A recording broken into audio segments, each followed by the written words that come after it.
अस्सलाम वालेकुम स्टूडेंट, आज की इस लेक्चर में हम बात करेंगे इलेक्ट्रोस्टैटिक की एप्लीकेशन, जो कि हम इलेक्ट्रोस्टैटिक हमारा चैप्टर पढ़ रहे हैं। अब इलेक्ट्रोस्टैटिक की एप्लीकेशन क्या क्या होती है, और एप्लीकेशन में हम एप्लीकेशन इसकी चूँकि बहुत ज़्यादा होती है, लेकिन हम कोई सी दो डिस्कस करते हैं।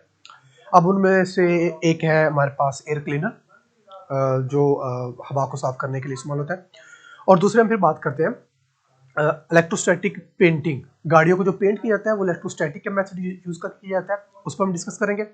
और फिर हम बात करेंगे लास्ट पे इसके हैजर्ड्स क्या होती है। डेफिनेटली अगर इसके एप्लीकेशन यानी कि इसके फ़ायदे हैं तो इसके कुछ ना कुछ नुकसान भी होंगे, तो इसके हैजर्ड पर हम डिस्कस करेंगे। तो सुन, बात करते हैं सबसे पहले एप्लीकेशन ऑफ इलेक्ट्रोस्टैटिक पर। सबसे पहले हम एप्लीकेशन यानी कि इसके यूजेस की बात करते हैं, बाद में हम इसके हैजर्ड की बात करेंगे।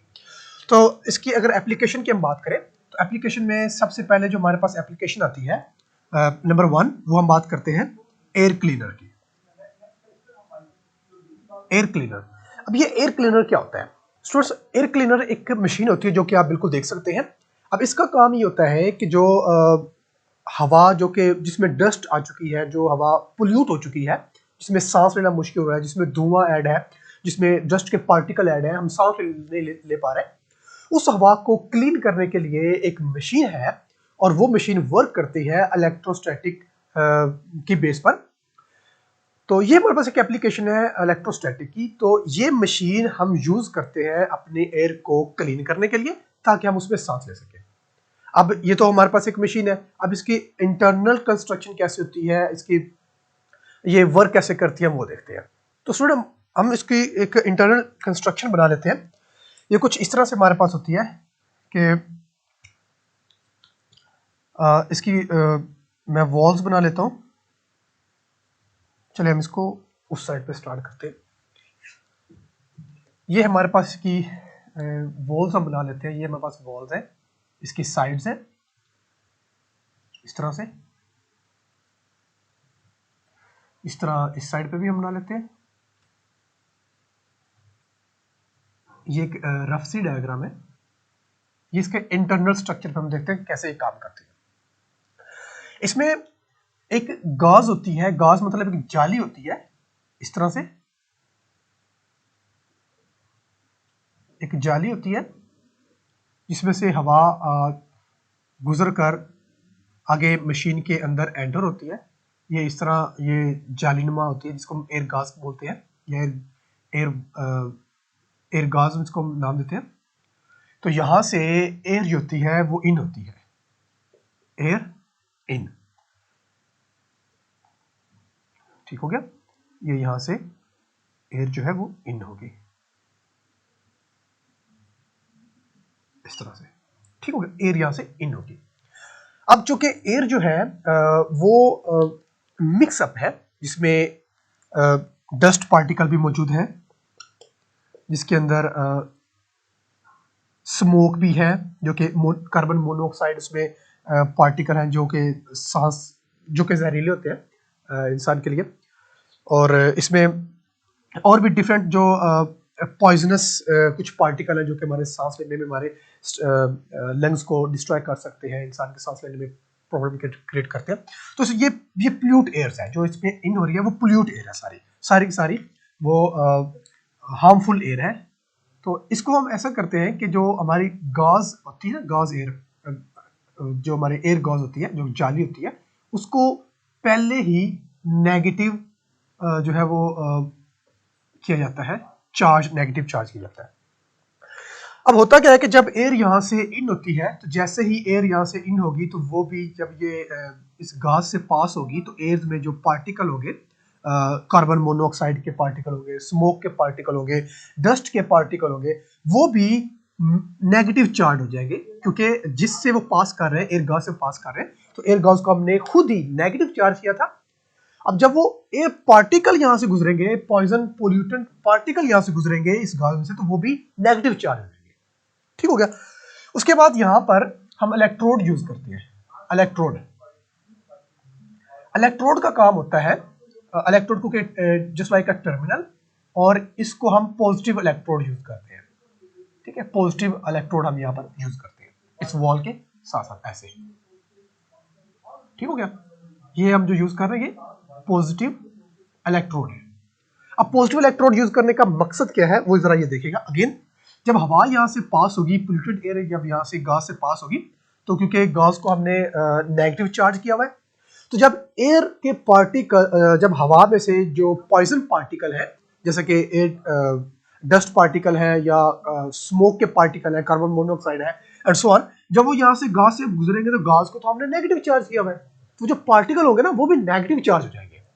ठीक है, जब वो यहां पहुंचेंगे नेगेटिव चार्ज, यहां पर नेगेटिव पार्टिकल जो होंगे, हार्मफुल पार्टिकल, जब वो यहां पहुंचेंगे ना, यहां पर, क्योंकि ये ऑलरेडी नेगेटिव पार्टिकल है, तो वो सारे के सारे अट्रैक्ट होंगे पॉजिटिव इलेक्ट्रोड की तरफ। ठीक है, तो मकसद यही था उनको नेगेटिव चार्ज करने का। तो जब वो नेगेटिव चार्ज यहां पर पहुंचते हैं तो वो सारे सारे अट्रैक्ट होते हैं पॉजिटिव इलेक्ट्रोड की तरफ, और पॉजिटिव इलेक्ट्रोड पर जब वो इकट्ठे होते हैं सारे के सारे पार्टिकल, ये जो पार्टिकल होंगे नेगेटिव, वो सारे के सारे इस इलेक्ट्रोड पर इकट्ठे हो जाएंगे, इस पर चिपक जाएंगे, क्योंकि नेगेटिव पॉजिटिव लवर होते हैं, अट्रैक्ट करते हैं एक दूसरे को, तो सारे के सारे यहाँ पर यूं इकट्ठे हो जाएंगे ऐसे। ठीक हो गया। अब जब सारे यहाँ पर इकट्ठे हो जाएंगे तो नीचे इसके हमने लगाए होते हैं कलेक्टर, ये कलेक्टर लगे होते हैं इस तरह से। तो कलेक्टर के अंदर जब हम मशीन को फिर बंद करेंगे तो सारे जो डस्ट पार्टिकल जो पॉजिटिव इलेक्ट्रोड पर चिपके हुए थे वो सारे के सारे अब कलेक्टर में इकट्ठे हो जाएंगे और फिर इसको निकाल कर हम साफ कर लेंगे। अब जो एयर इस तरफ से निकलेगी, अब जो एयर इस तरफ से निकलेगी वो सारी की सारी फ्रेश एयर होगी। ठीक है, इधर से जो आ रही है वो पोल्यूटेंट है, पोल्यूटेंट एयर है, और जो यहां से निकलेगी वो सारी सारी फ्रेश एयर निकलेगी। क्यों? क्योंकि हमने इलेक्ट्रोड का यूज करके और गैस का यूज करके हमने उन हार्मफुल पार्टिकल को कलेक्ट कर लिया है कलेक्टर में और उसको हमने निकाल दिया। अब जो हमें हवा मिलेगी वो सारी सारी फ्रेश एयर होगी। सो ये हमारे पास एक एप्लीकेशन है कि हम एयर को फ्रेश कैसे करते हैं। इसके अलावा हमारे पास एक और इसकी एप्लीकेशन है। वो एप्लीकेशन हमारे पास है एप्लीकेशन नंबर 2, वो हमारे पास है कार स्प्रे पेंटिंग।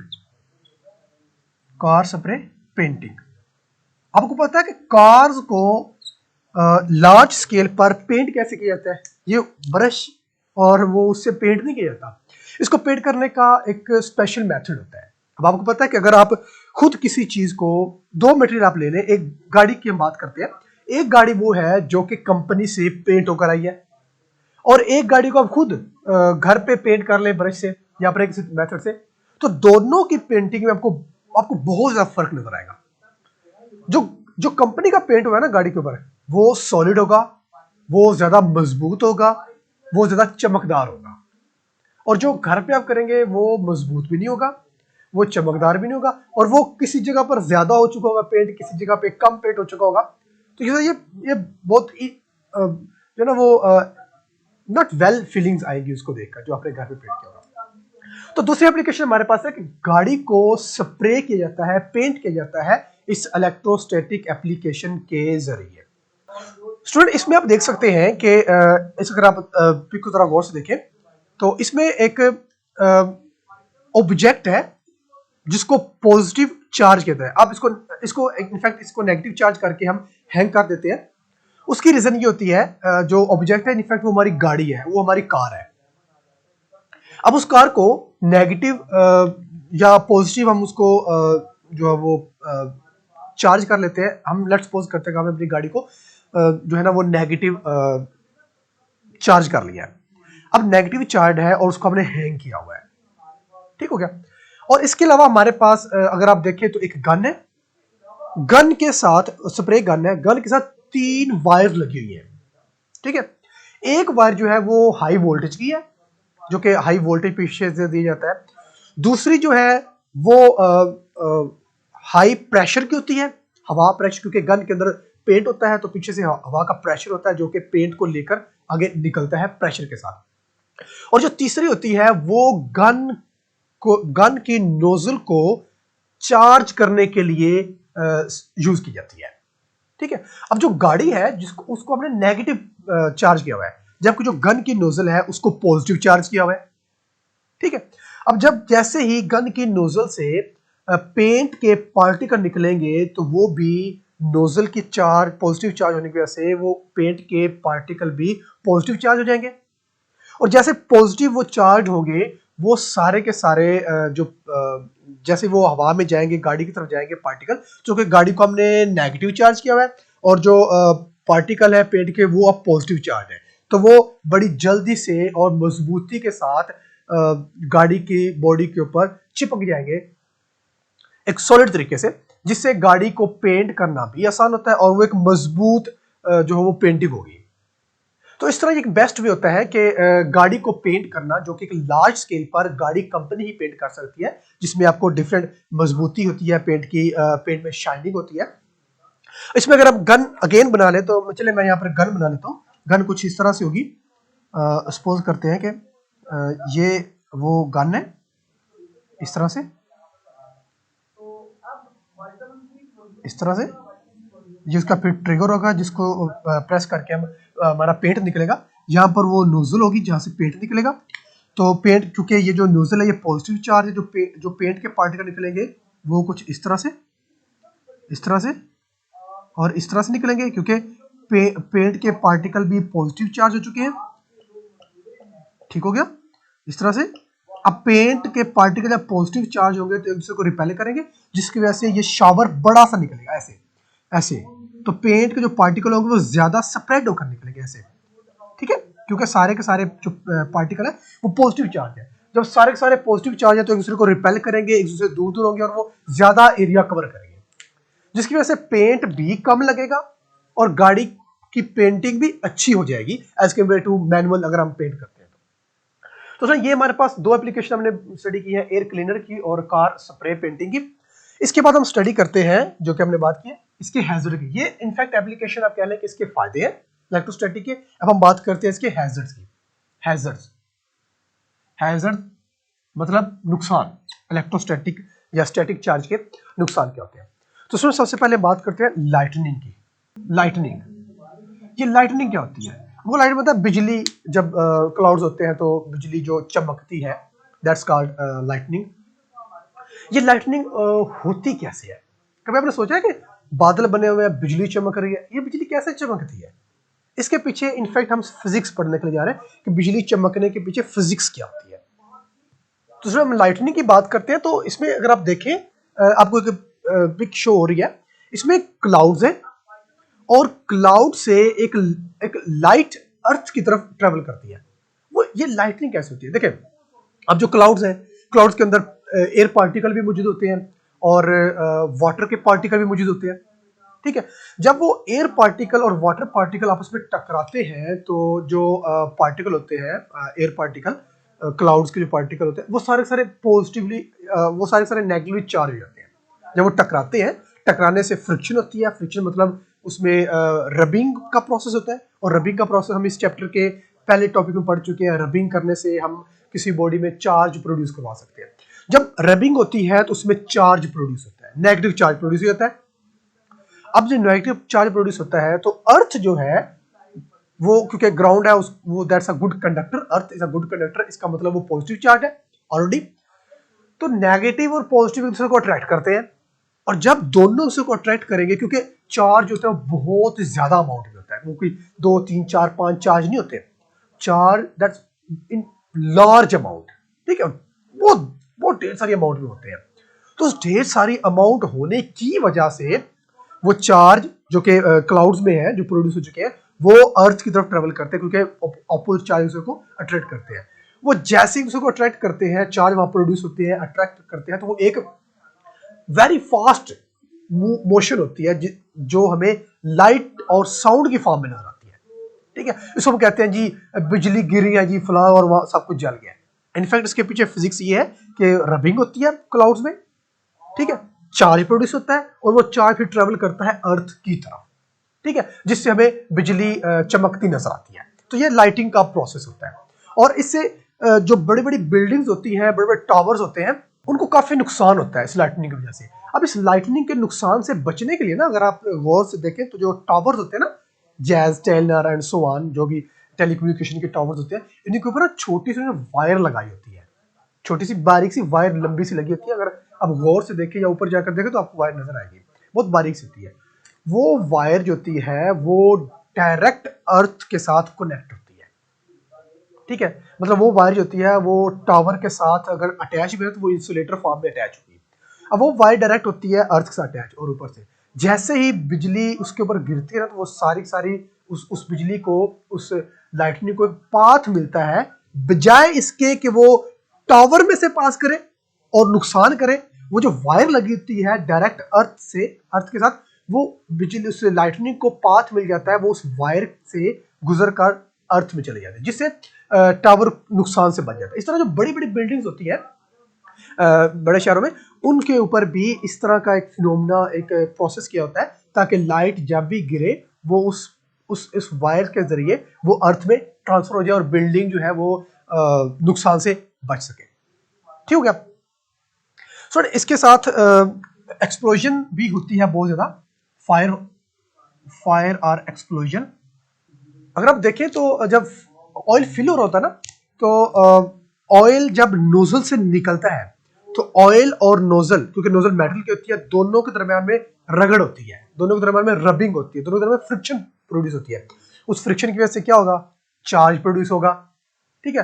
अब चार्ज जब प्रोड्यूस होगा तो उसमें खतरा होता है कि कहीं एक्सप्लोजन हो जाए, कहीं धमाका ना हो जाए, कहीं आग ना लग जाए।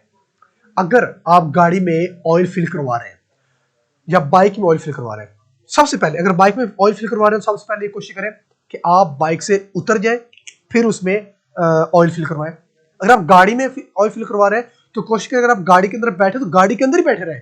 ऐसा ना हो कि एक पाँव आपका गाड़ी के बाहर है, दूसरा पाँव आपका गाड़ी के अंदर है और उधर से ऑयल फिल हो रहा है, तो अगर वहां पर बाई चांस कहीं चार्ज प्रोड्यूस हो गया ना, तो अगर आपका एक पाँव गाड़ी के बाहर है, एक पाँव आपका गाड़ी के अंदर है, तो उस चार्ज को एक वे मिलेगा, एक रास्ता मिलेगा गाड़ी की बॉडी से गुजरते हुए, आपकी बॉडी से गुजरते हुए, आपके पाँव से अर्थ की तरफ, जिसकी वजह से एक्सप्लोजन हो सकता है, उस पर फायर हो सकती है।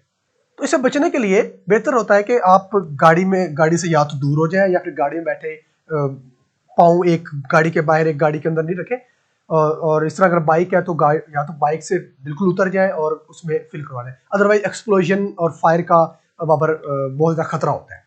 ठीक हो गया। इसके अलावा जो ऑयल टैंकर होते हैं उनको आपने देखा होगा, ऑयल टैंकर के बैक साइड पर या फ्रंट पर ना एक उन्होंने चेन लगाई होती है, चेन, लोहे की चेन होती है जो कि ऑयल टैंकर से अटैच होती है, और दूसरा एंड जो होता है उसका वो अर्थ के ऊपर जो है ना वो अर्थ के साथ, सड़क के साथ साथ वो लग रहा होता है और चल रही होती है गाड़ी।